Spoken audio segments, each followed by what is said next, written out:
C'est vrai que les thématiques énergétiques en ce moment occupent le devant de l'information et ça nous paraissait important de pouvoir diffuser à l'ensemble des entreprises participantes un certain nombre de dispositifs qui sont peu ou mal connus. Alors pourquoi ces dispositifs de sobriété en attendant que voilà, la présentation arrive? Suite au conflit ukrainien et aux travaux sur le parc nucléaire, s'est posé un certain nombre de difficultés là, l'hiver, et donc des difficultés de disponibilité énergétique. Alors bien sûr, on a travaillé pour pouvoir anticiper ces difficultés, remplir plus vite les stockages, trouver des moyens d'approvisionnement de substitution, mais pour autant, malgré ces actions-là, il est apparu nécessaire de pouvoir de collecter notre consommation énergétique. Au-delà de cette crise, de cet hiver, ça s'inscrit dans un contexte beaucoup plus large, puisque l'hiver prochain, il va falloir re-remplir les stockages, qu'il n'y a plus de gaz russe pour ce faire. Et donc cette sobriété de court terme de cet hiver va s'inscrire forcément dans un temps long. Au-delà de ça, d'autant plus que la France a pris des engagements en matière de limitation du changement climatique qui imposent également d'inscrire cette réduction de consommation dans un temps long. Pour ce faire, on a travaillé sous l'impulsion de la Première ministre et de notre ministre Agnès Pannier-Runacher à l'établissement d'un plan de sobriété énergétique. Et la sobriété, c'est vraiment de redéfinir collectivement des façons de vivre afin, d'une part, de pouvoir les conserver, mais également de réduire notre empreinte. Peut-être en propos liminaire, de savoir un peu, on parle beaucoup de sobriété, on parle également d'efficacité énergétique. Pouvoir replacer les éléments un peu dans leur contexte. Qu'est-ce que c'est la sobriété? La sobriété, c'est voir et réinterroger nos besoins pour savoir si certaines consommations énergétiques sont nécessaires ou pas, tandis que l'efficacité, c'est plutôt pour une consommation énergétique, un besoin énergétique avéré, essayer de faire en sorte qu'il soit le plus faible possible. Et en pratique, pour résoudre notre situation complexe actuelle, on a vraiment besoin des deux qui sont complémentaires. Peut-être pour donner un exemple qui parlera à tout le monde, si on prend le cas d'un éclairage d'un parking, est-ce vraiment nécessaire d'éclairer le parking quand il n'y a personne à l'intérieur? Cette question-là, c'est de la sobriété. Maintenant, quand on a un occupant qui est à l'intérieur du parking, est-ce qu'on peut passer plutôt par de l'éclairage LED? Ça, c'est de l'efficacité, c'est-à-dire c'est cette consommation qui de toute façon aura lieu, faire en sorte de la diminuer de manière la plus importante possible. Et globalement, quand on a fait les études côté Direction générale d'énergie et climat, on s'est rendu compte, on a essayé d'estimer où étaient les gisements en matière de réduction de consommation énergétique. Et ce qu'il apparaît, c'est que vraiment le poste le principal est sur la partie des bâtiments et tout ce qui est tertiaire. Et c'est là où on peut gagner collectivement au maximum. Et si chacun fait un effort, alors on arrivera à pouvoir passer ce moment compliqué de difficulté d'approvisionnement. Et c'est dans ce cadre-là que s'inscrit le plan de sobriété. C'est vraiment une mesure d'urgence, de sorte que collectivement, on puisse réduire cette consommation de 10% sur 2 ans. Mais c'est également grâce aux outils, et notamment EcoWatt, qui ont été mis en place, d'être en capacité, tous autant que nous sommes dans l'exercice de nos missions, et puis même individuellement à la maison, de pouvoir, en cas de forte tension sur le réseau, faire les petits gestes en plus qui permettent d'éviter un certain nombre d'événements que nous redoutons tous, que peuvent être le délestage, le rationnement, etc.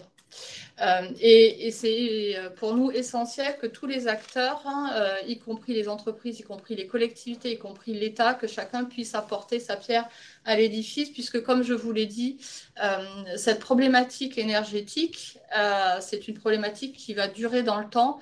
Et donc, il apparaît également nécessaire, au-delà des gestes, des éco-gestes anti-gaspillage de court terme, de pouvoir aider les entreprises à inscrire ces démarches de sobriété dans un temps long. Pour ce faire, il y a un certain nombre de dispositifs qui existent et comme je vous préciser, qui sont pas assez connus, et c'est pour ça que je suis très contente que ce webinaire ait lieu aujourd'hui. C'est les dispositifs des certificats d'économie d'énergie qui existent par plusieurs formes, à la fois par le biais de programmes et par le biais de fiches d'opération.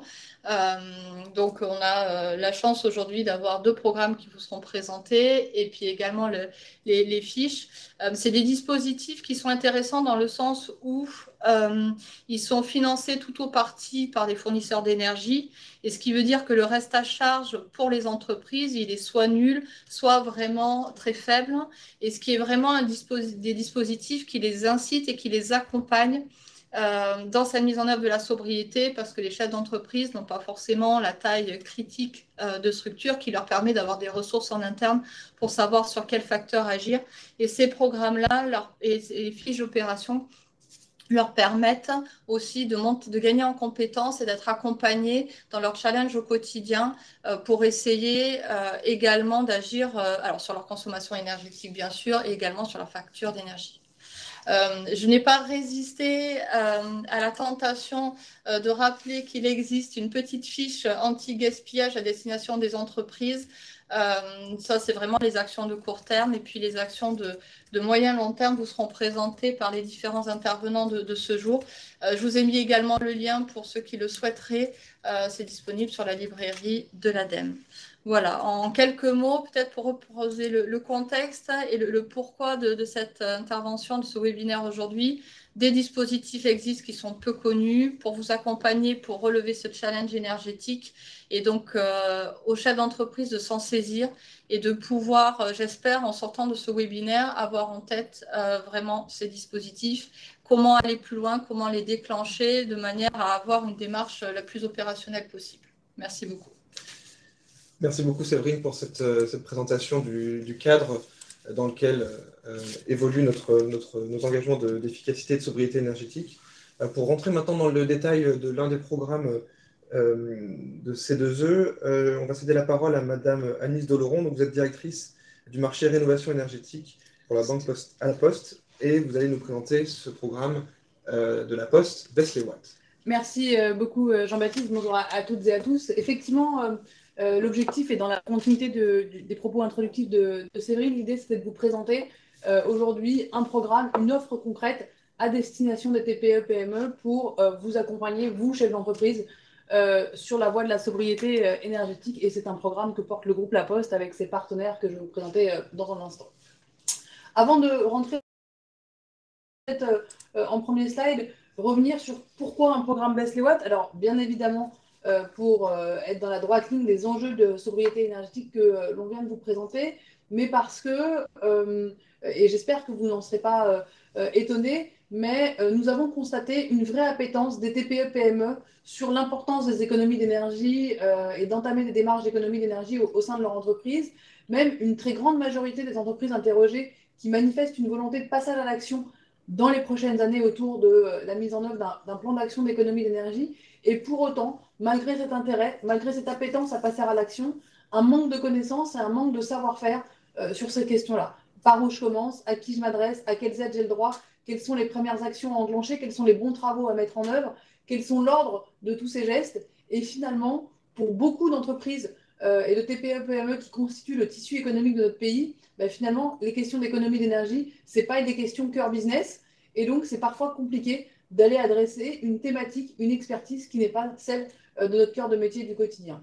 Et face à ce constat, et dans un contexte énergétique tendu que vous vivez au quotidien, avec une hausse des prix généralisée, avec des factures d'énergie qui ont explosé, qui ont particulièrement même explosé sur certaines filières, avec des tensions sur le système d'approvisionnement, comme le rappelait Séverine, La Poste a candidaté auprès du ministère de la Transition énergétique pour porter un programme, et elle a été retenue autour de ce programme qu'elle a intitulé Baisse les watts, qui est porté avec 4 autres partenaires que sont Économie d'énergie.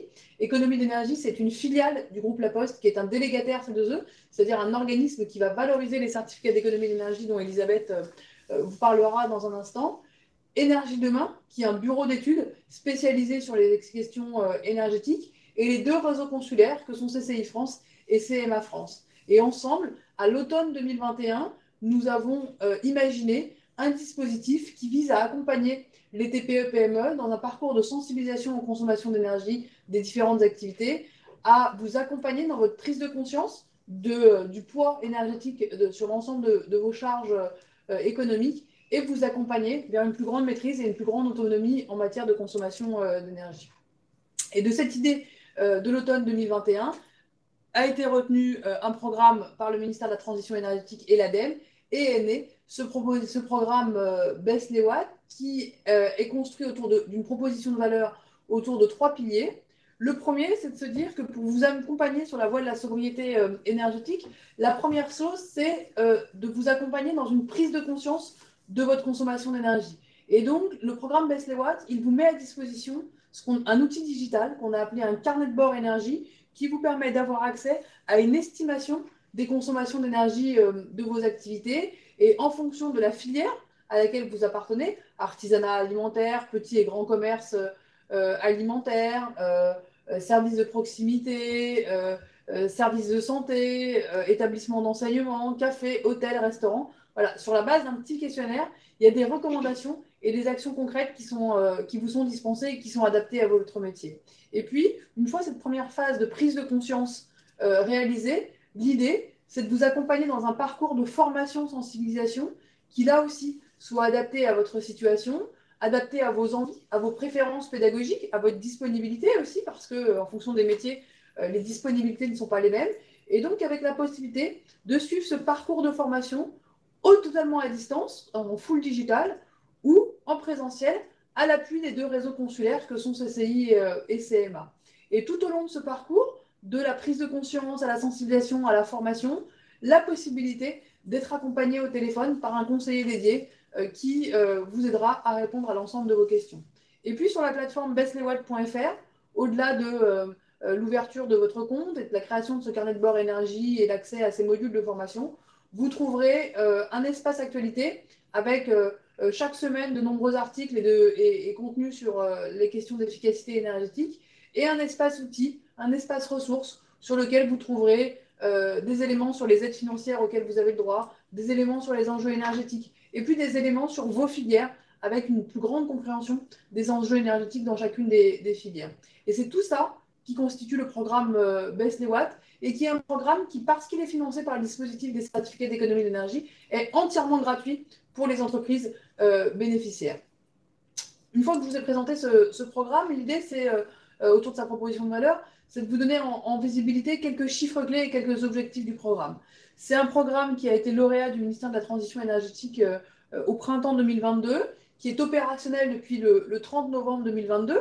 La période qui s'est écoulée entre les deux a été une période de structuration du projet, de création des premiers outils. Et c'est un programme qui est disponible jusqu'à fin 2025, avec un objectif d'adresser l'ensemble des TPE-PME hors cible industrie. Et c'est là toute la complémentarité avec le programme Pacte Industrie qui sera présenté tout à l'heure. Et avec 3 objectifs majeurs. Accompagner 245 000 entreprises d'ici fin 2025 à ouvrir ce fameux carnet de bord énergie, accompagner 61 000 d'entre elles dans un parcours de formation un peu plus poussé que le suivi des recommandations et des éco-gestes inclus au carnet de bord. Et ensemble, il a été modélisé que cela permettrait une économie de 3,7 TWh énergie CUMAC, qui est environ 3 fois l'équivalent de la consommation d'énergie annuelle d'une ville comme la métropole de Bordeaux. Et le programme, par cette ambition d'économie d'énergie, a été valorisé à hauteur de 26 millions d'euros. Et comme je vous le disais, aujourd'hui, il est entièrement financé par le dispositif des certificats d'économie d'énergie. Donc c'est une proposition de valeur sur laquelle nous cherchons aujourd'hui des partenaires institutionnels pour augmenter la visibilité et la prescription autour de ce programme, mais pas du tout de partenaires financiers. Et pour toutes les entreprises qui rentreront dans la démarche de Baisse les watts, c'est un accompagnement, des outils et des formations qui sont entièrement gratuites. En termes de calendrier de déploiement, vous l'avez vu, le lancement opérationnel du programme le 30 novembre dernier. Donc vous retrouverez tous les éléments sur baisseleswatts.fr. Très exactement la semaine prochaine, on va enrichir les fonctionnalités du carnet de bord énergie en améliorant l'estimation des gains de consommation énergétique pour chaque éco-geste, en améliorant les économies d'énergie en euros ou les émissions de CO2 évitées. Et puis à compter du mois de mars, le lancement des parcours de formation ou en distance ou en présentiel à l'appui des 2 réseaux consulaires. Si je vais un tout petit peu plus loin, mais peut-être qu'en fin de séquence, vous aurez aussi des questions. L'idée, c'est de revenir sur ce carnet de bord énergie et sur ces formations. Sur le carnet de bord énergie, voilà, vous voyez ici quelques captures d'écran du carnet de bord énergie tel que certaines entreprises l'ont déjà ouvert. Ça permet de voir la consommation annuelle totale. Ça permet de voir en fonction des fiches actions que vous avez déjà engagées et de celles que vous vous apprêtez à engager, ben voilà, une trajectoire de votre consommation d'énergie dans l'année. Ça vous donne en visibilité aussi les postes les plus énergivores au sein de votre entreprise, notamment parce que d'ici la fin du mois, le dispositif sera interconnecté aux compteurs communicants que sont Linky et Gaspard. Et puis, la possibilité très facilement d'être appelé par un conseiller énergie. Si on passe la slide suivante, voilà, d'autres vues du carnet de bord énergie où vous pouvez voir, vous voyez, vous pouvez choisir sur l'écran de gauche d'afficher les éco-gestes ou les interventions sur les équipements qui sont encore à faire, qui sont en cours, qui sont déjà terminés, ce qui vous permet déjà de vous accompagner dans l'amorce d'un plan d'action organisé à l'échelle de votre entreprise. Et puis, à l'horizon du mois de mars 2023, la mise en place de nos différents parcours de formation qui, comme je vous le disais, seront des parcours personnalisés. Sur la partie entièrement digitale, l'entrée dans le parcours démarrera par un premier questionnaire qui permettra de vous positionner aussi par rapport à votre maturité sur ces questions énergétiques. Est-ce qu'il y a déjà des choses déjà entreprises au sein de votre structure? Est-ce que vous découvrez parmi les modules de formation, dans les tout premiers modules que vous allez avoir, ça va être comprendre ma facture d'énergie, aborder mon contrat, y compris le renouvellement de mon contrat, comprendre mes postes de consommation, faire la différence entre des éco-gestes, des travaux, faire la différence entre ce qu'évoquait Séverine, la sobriété énergétique et l'efficacité énergétique, avoir un panorama des aides disponibles. Voilà tout ce que vous pourrez retrouver dans le parcours de formation Baisse les watts, qui, je vous le rappelle, est aujourd'hui un parcours qui est opérationnel en démarrant par le carnet de bord énergie et qui est entièrement gratuit pour les entreprises bénéficiaires. Et donc, vous voyez à l'écran à la fois l'URL de notre plateforme et puis le numéro de téléphone sur lequel vous pouvez d'ores et déjà joindre des conseillers pour répondre à vos principales questions, être accompagné, comprendre votre facture, comprendre aussi les éléments que vous retrouvez dans votre carnet de bord énergie. Merci beaucoup, Annelise. En parlant de questions, justement, il y en a quelques-unes dans le chat. Surtout une question de périmètre, finalement. Première question, les PME rattachées à un groupe peuvent-elles bénéficier du dispositif? Tout à fait. C'est une question qui a alimenté de nombreux débats, y compris avec les pouvoirs publics. Mais à partir du moment où, à l'échelle de votre entreprise, finalement, vous avez la main sur la maîtrise des consommations d'énergie, c'est tout à fait possible. Une autre question, mais qui peut-être nous permettra de faire le pont avec le programme Pacte Industrie, c'est la question des grands groupes industriels. Dans quelle catégorie on les met finalement? Alors aujourd'hui, le programme Baisse les watts, il est vraiment hors industrie, justement pour faire cette complémentarité avec le programme Pacte Industrie. Si Cyril en est d'accord, ça sera effectivement qu'on travaille très, très, très opérationnellement nos complémentarités parce que on va faire beaucoup de communication sur les 2 programmes, déjà parce que les pouvoirs publics et l'ADEME sont notre meilleur sponsor sur ces questions-là, parce que dans le cadre de Baisse les watts, par exemple, dès la semaine prochaine, à la radio, vous pourrez entendre sur RMC, Europe 1, RTL, quelques radios musicales, les radios du groupe Radio France, de 1 à 4 spots radio sur le programme Baisse les watts par digital en ce moment. Vous l'avez peut-être vu sur certains réseaux sociaux. Bah, on va aller parfois capter des entreprises qui ne sont pas explicitement dans le cœur de cible de Baisse les watts.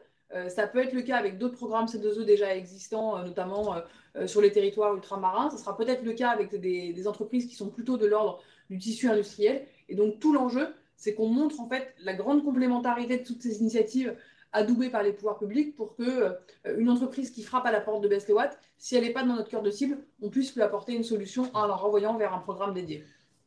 Et justement, parlant d'un autre programme, Nous allons maintenant accueillir Madame Cyrielle Borde, donc chef de service adjointe au service industrie de l'ADEME. Et Cyrielle, vous allez nous présenter un autre programme C2E, Pacte Industrie, qui est lui, donc, comme son nom l'indique, à destination plutôt de l'industrie et des PME industrielles. Tout à fait, merci pour votre invitation. Bonjour à tous et à toutes.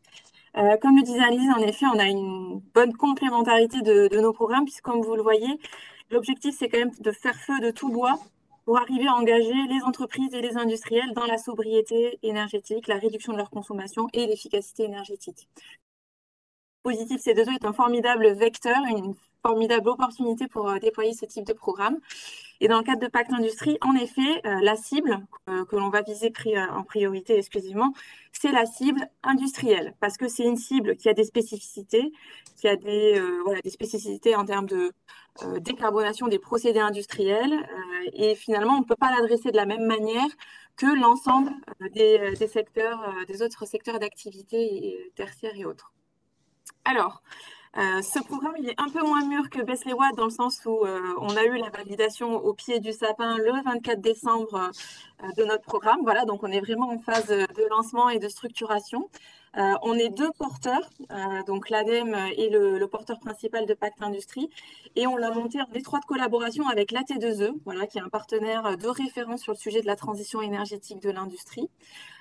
Et on ne part pas de zéro, heureusement. Ça fait 3 ans qu'on déploie différents programmes à destination de cette cible industrielle. Et là, l'objectif, c'est d'arriver à amplifier cette offre à destination des industriels et de la rendre plus lisible pour arriver avec un seul programme, une porte d'entrée et permettre vraiment aux industriels de s'engager. Alors, ce qu'on a fait sur même les 4 dernières années, on avait plusieurs programmes qui existaient. Donc, la T2E portait les programmes ProRéfi, formation des référents énergie dans l'industrie, le programme ProSMN de certification ISO 50001, donc des systèmes de management de l'énergie dans les sites industriels. Et nous, côté ADEME, on a expérimenté également sur cette période de temps-là de nouveaux accompagnements auprès des industriels. Donc, on a fait sur un nombre restreint un groupe de bêta-testeurs industriels, de nouvelles méthodologies pour aller regarder comment activer les différents leviers, construire des trajectoires d'investissement sur différents sites industriels, étudier tous les leviers de décarbonation et du mix énergétique. On a aussi regardé l'effacement, les stratégies d'achat, et on a construit une nouvelle méthodologie qui s'appelle ACT et qui vise vraiment à aider les acteurs à construire leur stratégie de décarbonation et à y adosser des plans d'action. Et finalement, dans Pacte Industrie, ce qu'on va faire, c'est qu'on va proposer une offre unique qui réunit toutes ces briques-là et qui va constituer une sorte de guichet ou de portail d'entrée unique pour la cible industrielle. Notre objectif, c'est vraiment d'enclencher le changement d'échelle et l'engagement des industriels dans la planification de leur transition.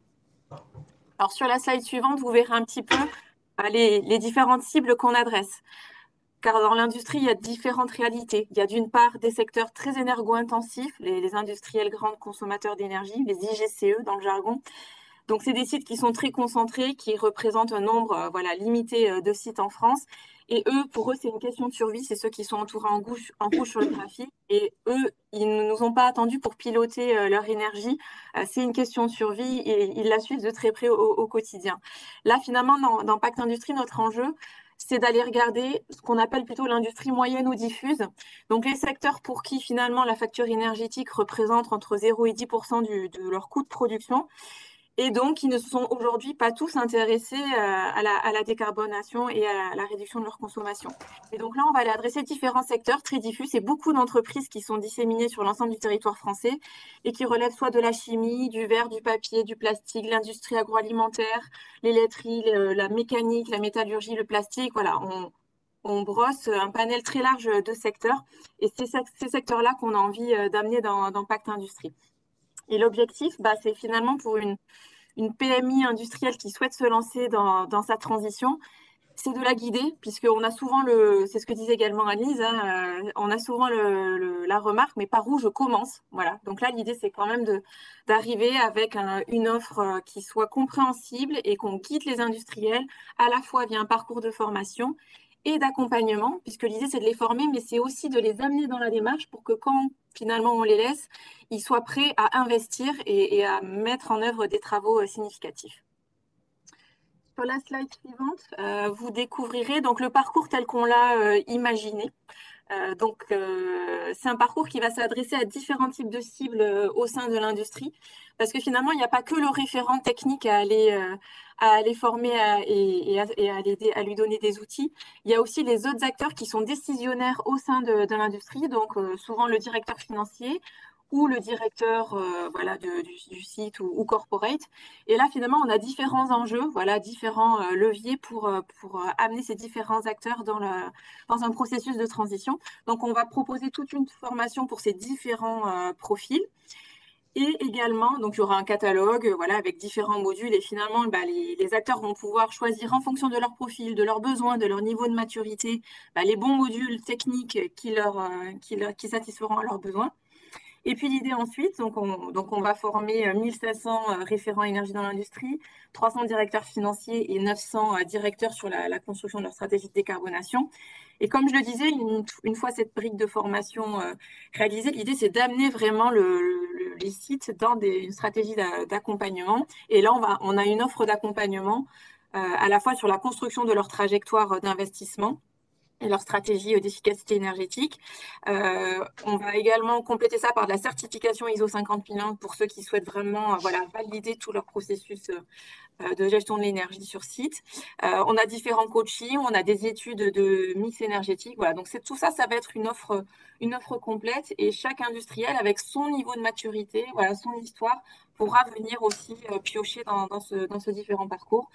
Et évidemment, vu le contexte, on va aussi axer pas mal le déploiement de nos nouveaux modules sur tout ce qui va être action d'économie d'énergie rapide, efficacité énergétique, sobriété, puisque là, l'enjeu, c'est d'arriver à passer les prochains hivers comme l'évoquait Séverine. Voilà pour le parcours. Une petite slide très synthétique pour vous rappeler un peu les chiffres clés de Pacte Industrie. Donc sur 2023-2026, on va former 2700 acteurs. On souhaite engager plus de 1700 sites et groupes industriels dans la planification de leur transition.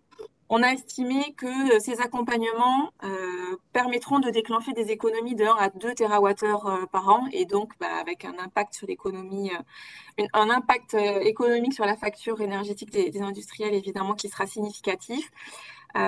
Et puis donc pour faire tout ça, on bénéficie d'un financement au travers d'un programme certificat d'économie d'énergie à hauteur de 49 millions d'euros. Donc on est en cours d'appel à financeurs. Donc, on fait le tour de table de nos futurs financeurs. Donc, nous, notre objectif, là, dans les prochains mois, c'est évidemment de mettre en œuvre opérationnellement le programme. On imagine le lancer d'ici avril et de pouvoir signer la convention avec nos différents financeurs et évidemment l'État, le ministère de la Transition énergétique.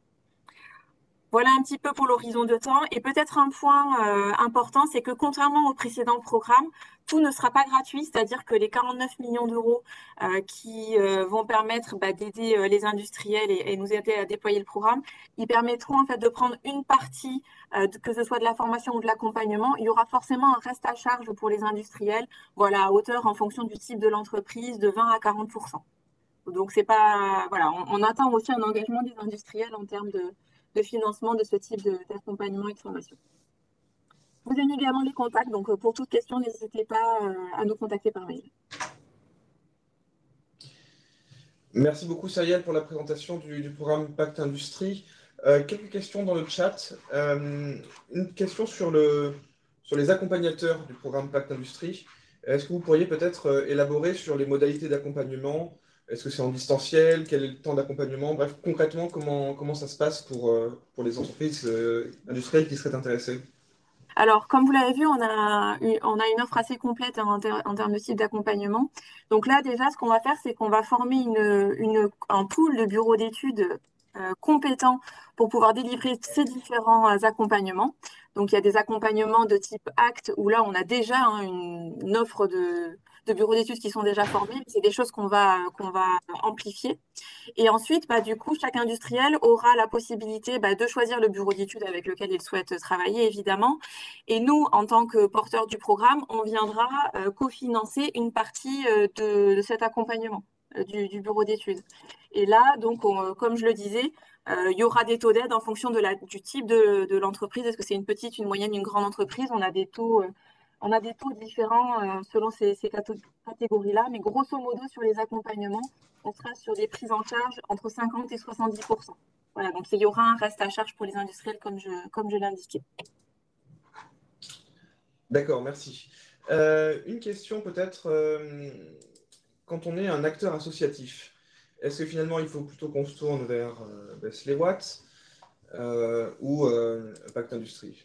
J'ai envie de dire, ça dépend de l'acteur associatif, mais... Oui. Vas-y, Cyril.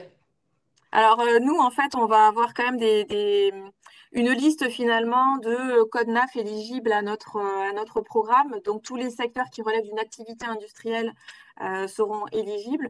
Donc là, de mon point de vue, il faudrait d'abord s'adresser à Best Watt. Ça semble plus... Oui, et sur le programme Best Watt, en fait, ce qui est intéressant à travers les associations et les contacts avec les associations et les fédérations professionnelles sont nombreux ces derniers jours, ces derniers jours, c'est parce que vraiment, il y a un effet levier de démultiplication de l'information et de la sensibilisation à travers vos adhérents d'associations. Après, effectivement, si vous êtes une association qui a comme adhérents plutôt des entreprises industrielles, on va plutôt après naturellement leur mettre en visibilité le programme Pacte Industrie. Si vous êtes sur un scénario hybride, voilà, c'est des éléments à voir, mais c'est des éléments sur lesquels on peut être conjointement saisi entre l'ADEME, la T2E et moi pour regarder ça finement. Très bien, merci. Et justement, en parlant de la T2E, c'est un logo, un nom qu'on a vu à de nombreuses reprises dans ce webinaire. Alors, j'ai le plaisir d'accueillir Elisabeth Tatro. Vous êtes la déléguée générale de l'AT2E. Alors, l'AT2E, c'est l'Association Technique Énergie-Environnement.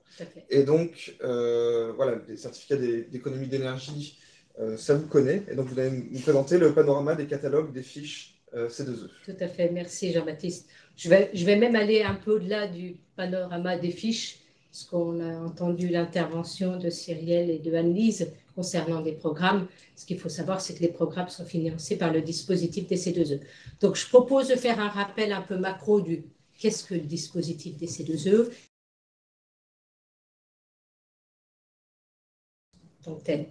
Donc, le dispositif des C2E, c'est déjà avant tout un dispositif réglementaire. Donc, il est adossé une loi, il y a des décrets, il y a des arrêtés. Et il a été créé en 2005, donc ça commence à dater. Donc, il y a des périodes de 3-4 années, nous en sommes à la 5e période. Et finalement, qu'est-ce qui se passe? C'est que les pouvoirs publics, l'État impose aux fournisseurs d'énergie, aux distributeurs d'énergie, qu'on appelle des obligés, qui peuvent être des électriciens, des gaziers, des distributeurs de fioul, etc., de réaliser des économies d'énergie, ce qu'on appelle l'obligation, auprès des consommateurs finaux. Et vous, les entreprises, vous faites partie des consommateurs finaux. Il y a également, vous, en tant que personne physique, vous êtes également un bénéficiaire en tant que ménage. Alors, je donnerai quelques exemples dans un second temps sur la nature des travaux qui peuvent être accompagnés par le dispositif des C2E au-delà des programmes qui ont été évoqués. Donc, les C2E, ces certificats d'économie d'énergie, et dès lors qu'on va faire des économies d'énergie, la DGEC, les pouvoirs publics, vont mettre à disposition des obligés, ce qu'on appelle les certificats d'économie d'énergie. Donc, c'est des petits bouts de papier. Il faut avoir en tête que ces certificats, ce dispositif a un coût, et ça représente entre 4 et 5 milliards d'euros par an, tout fournisseur d'énergie, tout distributeur d'énergie compris. Donc, c'est un dispositif qui est majeur aujourd'hui dans l'accompagnement de l'efficacité énergétique. Alors, j'ai mis une petite représentation graphique, ça peut paraître compliqué, mais pour faire simple, retenez qu'il y a la DGEC, donc Direction Générale de l'Énergie et du Climat, qui est quelque part l'autorité qui va fixer les règles, fixer les niveaux d'obligation et délivrer les certificats d'économie d'énergie. Il y a une deuxième population d'acteurs, c'est tous les fournisseurs d'énergie qui financent et qui agissent pour accompagner tout en bas les bénéficiaires et faire des économies d'énergie.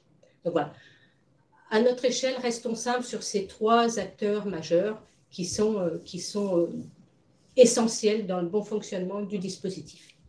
Alors, j'ai résumé, donc je vous propose 5 points à retenir sur le dispositif des C2E. C'est l'État qui impose une obligation aux fournisseurs d'énergie pour faire faire des économies d'énergie à ceux qui en consomment.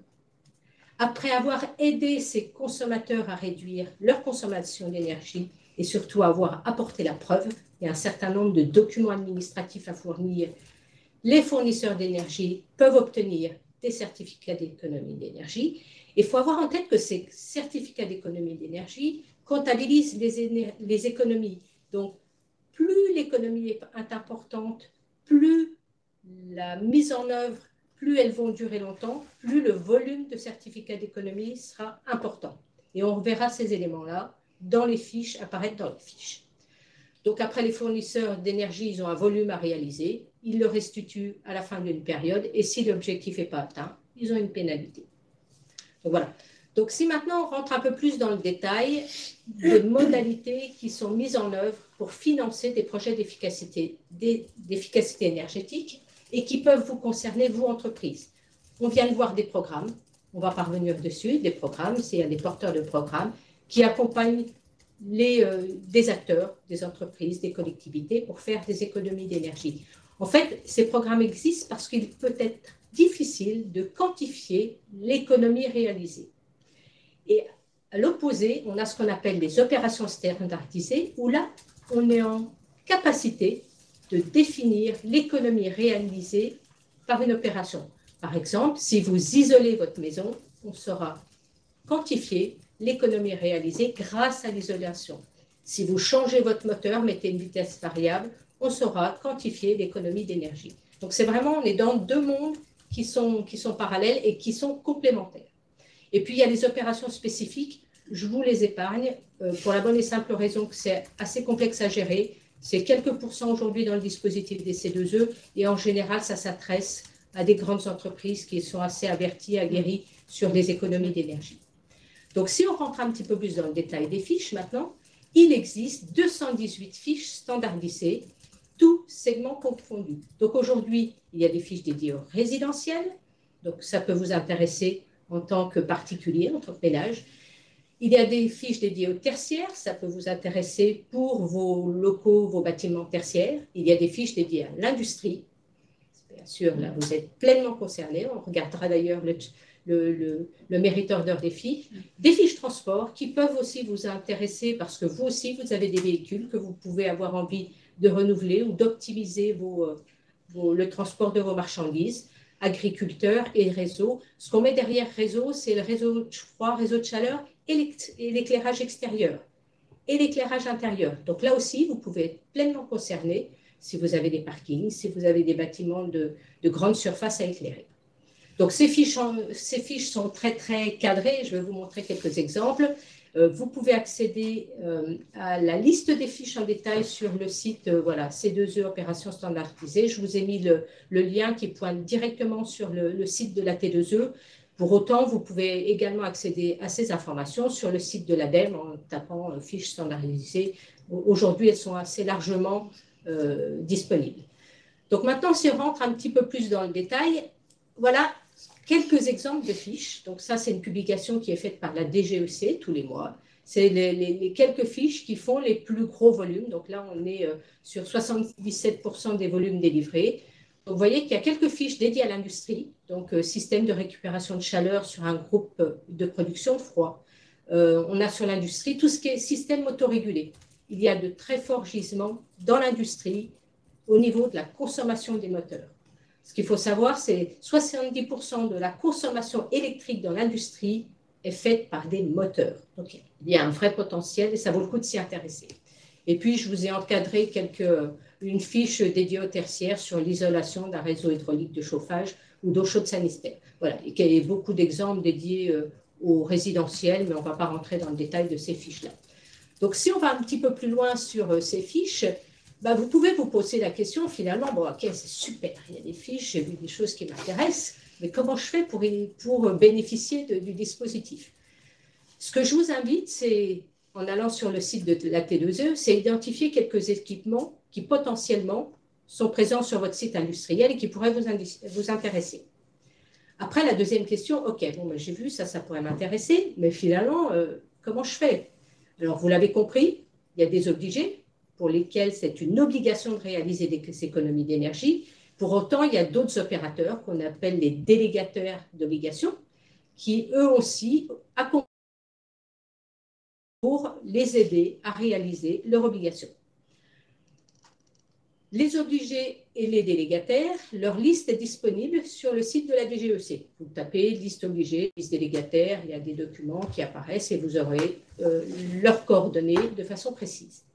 Il y a également des fournisseurs d'équipements, des installateurs qui sont bien souvent en contact ou qui ont contractualisé avec des obligés ou des délégataires. Donc, c'est aussi, si vous avez parmi vos fournisseurs un certain nombre de fournisseurs d'équipements, posez-leur la question. Ou peut-être vous l'ont-ils déjà proposé. Et puis, il existe aujourd'hui aussi des bureaux d'études qui sont prescripteurs de solutions et qui maîtrisent parfaitement le dispositif des C2E. Et puis, l'ultime étape, c'est la constitution d'un dossier. Alors, on ne va pas rentrer dans le détail. Si vous adressez un obligé, un délégateur ou un autre acteur qui maîtrise le dispositif des C2E, c'est son job, parce qu'on ne va pas se mentir, ça reste un peu compliqué. Donc, je propose de passer à l'ultime étape, c'est vous donner une rapide vision du contenu d'une fiche d'opération standardisée. Alors, j'avoue, j'ai pris isolation des murs, j'aurais peut-être dû prendre une fiche dédiée à l'industrie, mais elles sont toutes sur le même schéma. 1, secteur d'application. 2, dénomination. 3, conditions de délivrance. Et j'en ai parlé tout à l'heure, les conditions de délivrance sont très importantes pour que les C2E puissent être portés par l'obligé auprès de la DGEC. Si on regarde la suite, donc dans la constitution de la fiche, on prend en compte la durée de vie de l'opération. Donc, j'ai dit, plus l'opération est longue, plus les économies d'énergie seront importantes. Typiquement, là, sur l'isolation, on part sur une hypothèse de 30 ans de durée de vie de l'isolant de votre maison ou de votre toiture. Souvent, pour les équipements, on est sur des moteurs, on sera sur 12-15 ans, des durées beaucoup plus réduites. Et puis, il y a des tableaux qui permettent d'évaluer le nombre de kilowattheures CUMAC qui pourront être utilisés dès lors que la fiche sera retenue. Et enfin, il y a une annexe dans ces fiches, une annexe qui décrit un certain nombre de règles, de documents à fournir pour que la DGEC puisse attribuer les C2E aux fournisseurs d'énergie. Donc voilà, toutes les fiches sont sous le même schéma. Et donc, vous pourrez notamment l'annexe voir les éléments que vous aurez à fournir à l'obligé ou à la personne qui vous accompagnera pour produire des C2E et qui seront nécessaires à la mise à disposition de l'administration pour avoir ces C2E. Donc voilà. Merci beaucoup Elisabeth, c'est passionnant. Et je pense que ça rend aussi le sujet des C2E beaucoup plus concret pour chacun d'entre nous. Donc on a plus de 150 personnes qui sont en ligne. On va passer aux questions du public. Alors première question, peut-être pour vous Elisabeth, y a-t-il une limite de... Il n'y a pas de limite de C2E par entreprise et même plus vous aurez d'idées de fiches de travaux d'efficacité énergétique, plus vous pourrez bénéficier du dispositif des C2E et plus les acteurs qui vous accompagneront, obligés ou délégataires, financeront vos travaux. Et sachant que, je n'ai pas parlé du prix du marché, mais les travaux qui sont proposés par les fournisseurs reflètent souvent le prix du marché des C2E. Donc non, ne vous limitez pas. Et au contraire, puisqu'aujourd'hui, il y a quelques inquiétudes de la part des acteurs obligés quant à l'atteinte de l'obligation de la 5e période qui est particulièrement élevée. Question de méthode. Il semblerait qu'un audit énergétique préalable soit nécessaire au dossier C2E.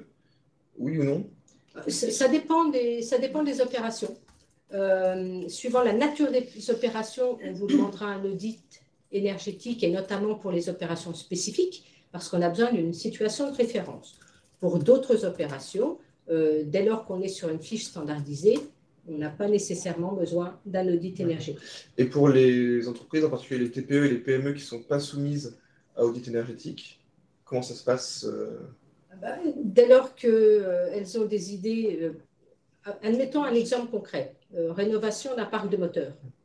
Il n'y a pas besoin d'audit énergétique. Il suffit juste de respecter, lors de la rénovation du parc de moteurs ou lors du choix du nouveau moteur, les conditions de délivrance de la fiche associée.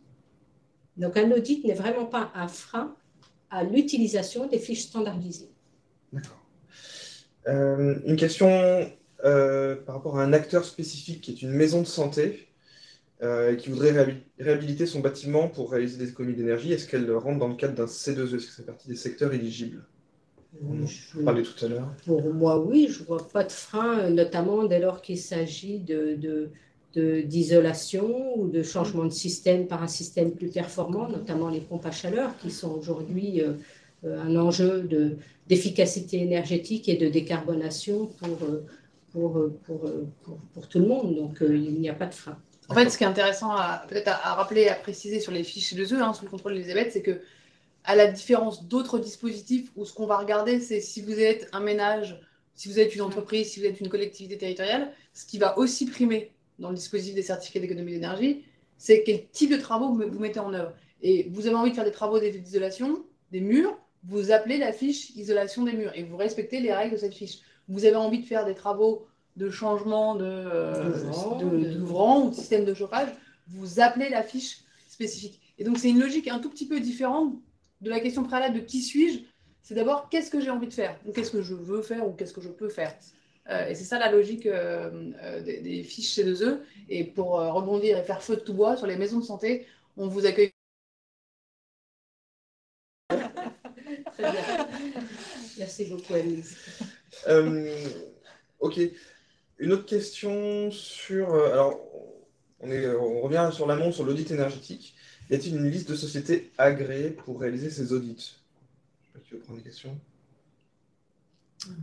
RGE Audit. Pour les audits énergétiques, la recommandation, notamment si vous voulez, vous devez faire un audit énergétique pour bénéficier des aides publiques et des différents dispositifs, il faut que vous alliez rechercher une entreprise qui a la mention RGE Audit. Et vous trouverez cette liste sur le site de l'ADEME, sur le site de France Rénov', même si c'est avant tout un site pour les particuliers, ça donne l'annuaire des entreprises RGE. Et ce qu'il faut que vous recherchez, c'est l'annuaire des entreprises RGE. Et dans le filtre de recherche, vous mettez audit énergétique. Et donc, on doit avoir le lien sur le site du ministère, sur le site de la T2E. Merci Annelise. Alors, une question, on rentre dans le détail. Elisabeth, vous avez mentionné les C2E opérations spécifiques. Donc là, on a un témoignage d'entreprise qui nous demande: peut-on préciser les conditions d'obtention de ces C2E opérations spécifiques? Actuellement, c'est la double peine. Le prix du gaz augmente fortement et la rentabilité d'un projet meilleure, nous interdisant de bénéficier des C2E. Que faire? Les C2E spécifiques, donc dans le déroulement, il faut une situation de référence. En termes de conditions de délivrance, il faudra aussi, une fois que l'installation aura fait l'objet de travaux, avoir des éléments qui montrent qu'il y a de vraies économies d'énergie qui ont été réalisées. Et puis, je pense que ce qui sous-tend la question, c'est le temps de retour. Aujourd'hui, il faut que le temps de retour soit supérieur à 3 ans. Et effectivement, avec le prix des énergies, eh bien, il y a des temps de retour qui se retrouvent à basculer en dessous des 3 ans. C'est un échange que nous avons hier avec la DGEC, parce qu'on a été au niveau de la T2E interpellés sur le sujet. Nous avons noté qu'à l'ADEME, pour certains dossiers, ce n'est pas forcément le prix de l'énergie à l'instant, entre guillemets, T, mais qu'il y a une forme de lissage. Et donc, on est en train d'instruire pour que le prix de l'énergie ne soit pas celui, je dirais, à l'instant T, mais peut-être lissé sur 36. Voilà. On est en train de regarder au niveau de la T2E et on va se rapprocher de l'ADEME pour faire des propositions à la DGEC et faire évoluer cette contrainte au niveau du temps de retour. Effectivement, on en a pris conscience. Okay. Merci beaucoup, Elisabeth. J'espère que ça répond à la question de la personne en ligne. Alors, peut-être juste une précision, s'il y a voilà, parce que les opérations spécifiques, c'est un sujet quand même compliqué. On essaye de publier régulièrement un guide en fait d'aide au montage des opérations spécifiques. Voilà, donc si vous souhaitez vous lancer, déjà allez voir voilà, toutes les bonnes pratiques qui sont mises en lumière dans le guide avec les différentes étapes. Ça permettra déjà de répondre à pas mal de vos questions et soit vous encourager, soit vous décourager à déposer votre dossier en fonction des enjeux. Ok, on vous enverra du coup l'adresse de ce guide-là. Cyrielle, peut-être une autre question pour vous sur la formation. Je crois que vous et Annelise, vous en avez parlé dans l'accompagnement. Est-ce qu'aujourd'hui, ce volet formation est éligible au fonds de formation? Alors oui et non, ça dépend. Je dirais tout dépend du montage, c'est-à-dire qu'on a à la fois des industriels qu'on accompagne et qui finalement financent de leur poche, entre guillemets, leur formation. Et on a en effet des industriels qui, via leur OPCO, en fait, finalement, vont pouvoir bénéficier d'une prise en charge par le programme C2E, complétée par la prise en charge de leur OPCO. Et voilà, ça dépend un peu des procédures administratives et des différents aussi secteurs industriels rattachés aux différents OPCO. Voilà. Donc, c'est pour ça ça dépend, parce que c'est un peu différent en fonction des entreprises. D'accord. J'avais une autre question sur la formation. Alors, c'est plus pour vous, Annelise. Vous aviez mentionné tout à l'heure en début de webinaire la formation en présentiel par des agents de la CCI CMA, ou de la CMA. Est-ce que vous savez quand exactement Alors, vont débuter ces formations? Le début des parcours de formation, que ce soit en digital ou en présentiel, débute au mois de fin mars 2023. Et après, on aura plusieurs modalités, y compris suivant le réseau consulaire que vous choisissez, plutôt CCI ou plutôt CMA. Et d'ailleurs, si vous êtes ressortissant de l'un, ça ne veut pas dire que vous ne pouvez pas aller suivre la formation chez l'autre. Donc l'idée, c'est vraiment qu'on vous donne la maximum de souplesse par rapport à ce qui correspond à vos modalités, à vos disponibilités. Et on sera sur soit une journée plus une demi-journée, soit sur 3 demi-journées, aussi fonction des filières et fonction fin mars 2023. Et pour répondre, faire le lien avec la question d'avant sur les financements, la question ne se pose pas sur Best Watt, puisque Best Watt est un dispositif entièrement gratuit. La mobilisation de fonds spécifiques liés à la formation n'a pas lieu d'être. Oui, et ça, c'est aussi une question qui est posée dans le chat. C'est le cumul entre un dispositif C2E et d'autres dispositifs d'aide, en particulier dans le cadre de France 2030 ou de France Relance, pour les autres appels à projets qui peuvent exister. Alors après, je pense que, et c'est là qu'on rentre dans, et qu'on pointe du doigt sous le contrôle d'Elisabeth, de Séverine et de Cyrielle, la complexité de nos sujets, c'est qu'en fait, tout ça parle des certificats d'économie d'énergie, mais finalement, on mobilise les certificats d'économie de manière très différente. Si je prends un exemple, là, on vous parle du programme Baisse les Watts. Demain, et je l'espère, vous serez peut-être bénéficiaire du programme Baisse les Watts, c'est-à-dire que vous aurez accès à ce carnet de bord énergie, à ce parcours de formation, mais rien ne vous empêche après d'aller plus loin et de dire j'engage des travaux et de mobiliser des certificats d'économie d'énergie. Et ce n'est pas parce que vous avez bénéficié gratuitement de Baisse les Watts que vous n'avez pas le droit de bénéficier des certificats d'économie d'énergie pour de la même manière que dans Pacte Industrie, les deux sont complémentaires, et dans France 2030, qui est une autre initiative des pouvoirs publics pour accompagner les entreprises sur les enjeux de décarbonation environnementale à l'horizon 2030, on appelle là et on mobilise là d'autres dispositifs publics qui sont complémentaires. Et c'est là qu'effectivement, ça donne une cartographie assez complexe de tout l'environnement incitatif, volontariste autour de ces sujets-là, mais ce sont bien des véhicules qui se ressemblent, mais qui sont un peu différents et qui donc sont tout à fait mobilisables de manière complémentaire. Et juste peut-être pour les 5 dernières minutes, revenir aussi sur l'histoire et les bénéfices déjà engrangés par les C2E. On voit qu'il y a de nouveaux programmes, effectivement, Baisse les Watts et Pacte Industrie, mais voilà, on est sur la 5e période des C2E.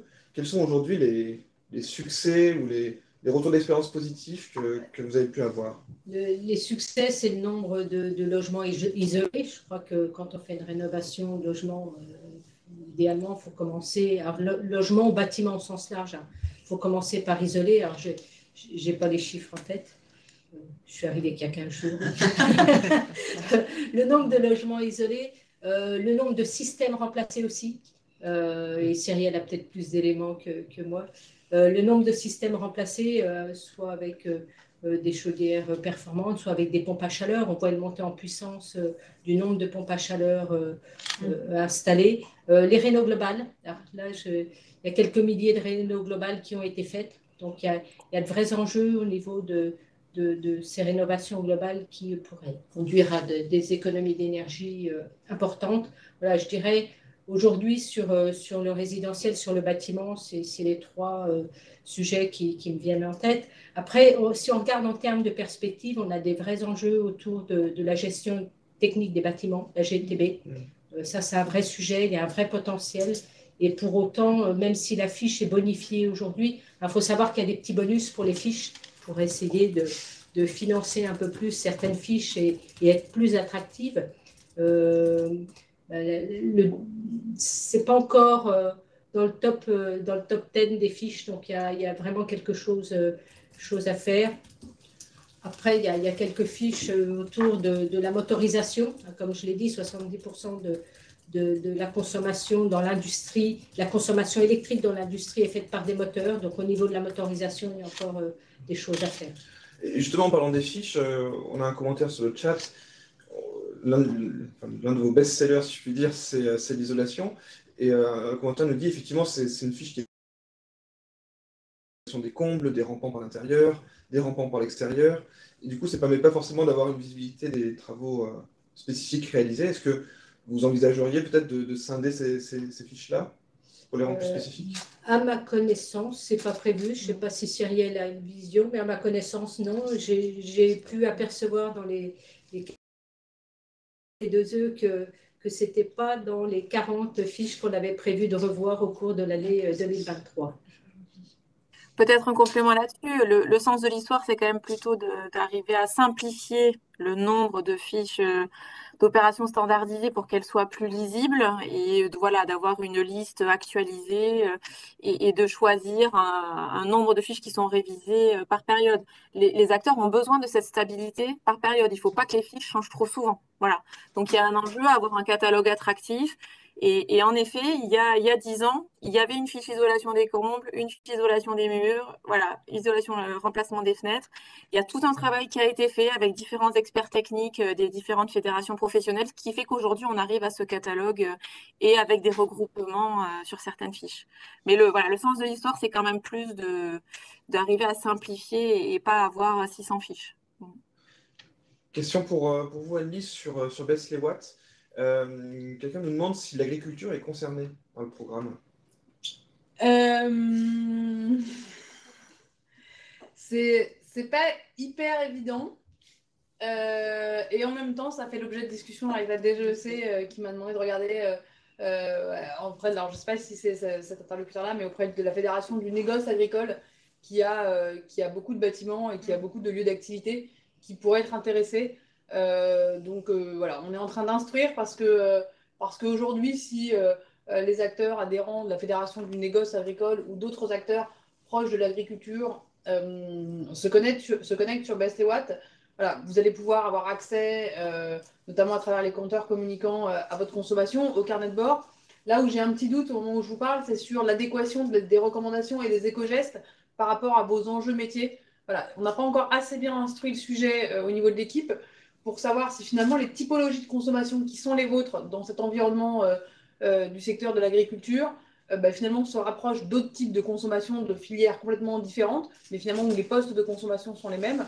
Et dans ce cas-là, on peut vous donner des recommandations pertinentes. Parce que ce qui est très intéressant, c'est qu'on est en train de s'apercevoir de ça, c'est que parfois on peut avoir des métiers très différents, mais qui en fait ont des typologies de consommation qui se ressemblent. Et finalement, vous mariez des filières qui, structurellement, de loin, n'avaient pas l'air d'avoir grand-chose en commun. Et à contrario, on en vient de faire l'exercice la semaine dernière, on split des filières, on divise, pour ce mauvais français, on divise des filières. Là,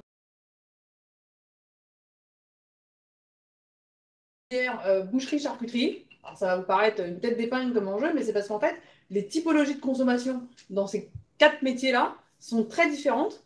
Et donc, les recos qu'on va faire à un boulanger sont drastiquement différentes de celles d'un boucher. Et donc, ce n'était pas pertinent de les mettre au sein d'une filière